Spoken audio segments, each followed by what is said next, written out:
Hello, friend Jim here with JP's Big Adventure, coming to you from Lake Chapala, Mexico.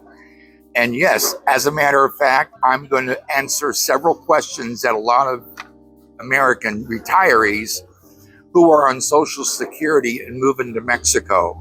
So I'm going to talk about being able to retire here at Lake Chapala and still get your Social Security benefits. So welcome everyone, and those that come back, we welcome you also. So let's go ahead and get into the information. So 3 questions I've actually had shared with me that I want to answer right here for you.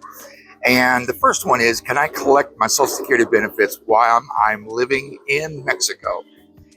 And there was a law that was passed, and it talked about the portability of benefits when it comes to Americans living in Mexico getting Social Security.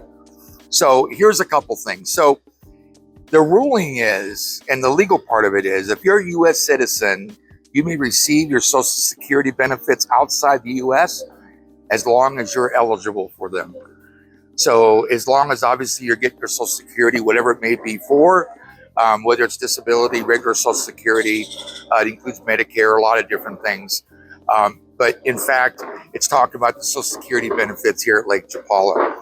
So how do expats do this? And I'm going to share some things with you just personally, because Barbara and I, as of today, which we just celebrate our 3rd year living here at Lake Chapala, we do not have a Mexican bank account. So what we do is we kept our U.S. bank account. And so when we get our Social Security checks, it goes direct deposit into our accounts. And then what we're able to do is just use our debit card here at any of the banks, and then to be able to draw the money out, whatever it may be for, whether it's rent, whether it's living expenses, whatever it may be, we're able to have access to that. So, but there are a lot of folks that actually come here and open up a Mexican bank account. And so one of the things that I do on my relocation service, and if you have an interest in that, I've got some information. I'll have you down in the description. But I actually introduce you to the banks. And we talk about which banks have the best interest rates, which banks have the best and where you can get most for your money, which banks have the better exchange rates. So this is something that's important for a lot of people, and everybody tends to want to know more about that. And so that's in fact the situation there in regards to getting your benefits and being able to get them here in Mexico. Another question, will Mexico tax my Social Security benefits? There's another law that was passed. The primary benefit of the U.S.-Mexico tax treaty states it's relief from double taxation. In other words, having to pay taxes twice on Social Security benefits. Now, you want to make sure that you actually check with your financial advisor and such. But I've spoken with a few attorneys, and it's just been a matter of just a few weeks ago. If Social Security benefits is all you receive, you do not have to pay taxes on it. If in fact that's all you receive. Now, they did suggest that what we do is that we still file, but it's going to be showing a 0 of what we owe. So that's in regards to it being taxed. So you can't be taxed twice. And if you're in the States and all you're getting is Social Security, then it isn't taxed unless you've got additional income coming in on top of that. So just saying to answer the question, the answer is no. Mexico does not tax you on your Social Security benefits that you receive from the States, even if you have those deposited into a Mexican account. Can I live on Social Security in Mexico? Absolutely. It wasn't too long ago that I actually did a video about how to live in Mexico, especially Lake Chapala, on less than $1,000 a month. And you can go and take a look at that video because it's a great video, and I've had a lot of great comments from it. So let me just share with you some statistics. So the average Social Security benefit for 2024 at the age of 60 is $2,710.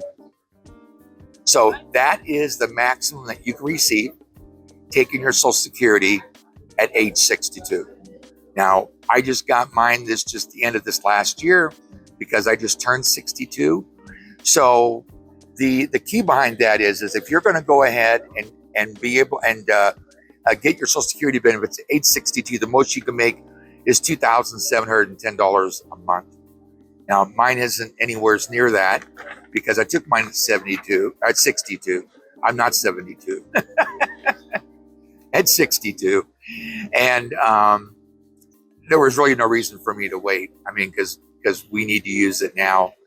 And it's the better way to go. Because literally, for about it's been at least 2 years, we just lived on Barbara's Social Security income. And it was one check. And we were able to make it. We're still here and moving forward and sharing the good news with other people also. So if you wait until age 67, the maximum amount Social Security Administration will pay out is $3,911. $3,911. So basically $4,000 if you wait until age 67. If you wait until age 70, it goes to $4,873 a month. So as you can see, if you don't take advantage of it right away, you can make more. But you know what? We never know what things are going to be happening with us health-wise, with us country-wise. We just don't know. And so being that we live in the times that we do today, I would say to anybody that it makes a lot more sense to take it now, if in fact, if you need it to live, than it would be to wait for it and struggle until then. Because what if your health really became bad? So I've had folks, I've let them know that because they're asking me, and I think it's a lot better if you need it, is to take it early. To wait, it could actually cost you more because who knows, there might be decisions you need to make right now, and you've got the money versus trying to wait and then see if you can get it later on. It's just too much of a gamble, just personally. So here is what you have to know about living on less than $1,000 a month. And that is, what is your current living expenses like? How do you live? What's your lifestyle? I just had somebody recently I was with through my relocation service, and she wanted to find a place that was $300 a month for rent.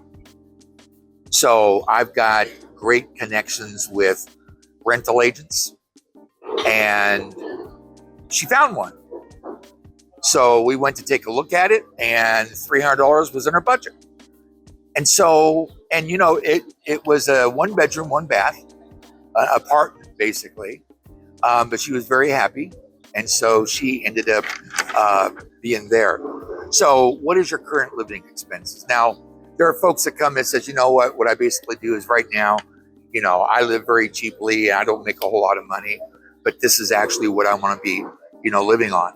So what ends up happening is that's one of those things where I can actually say to folks that if you're wanting to live on less than $1,000 a month, you just got to realize what your monthly rent going to be. That's something you have to take into account, is what your monthly rent's going to be.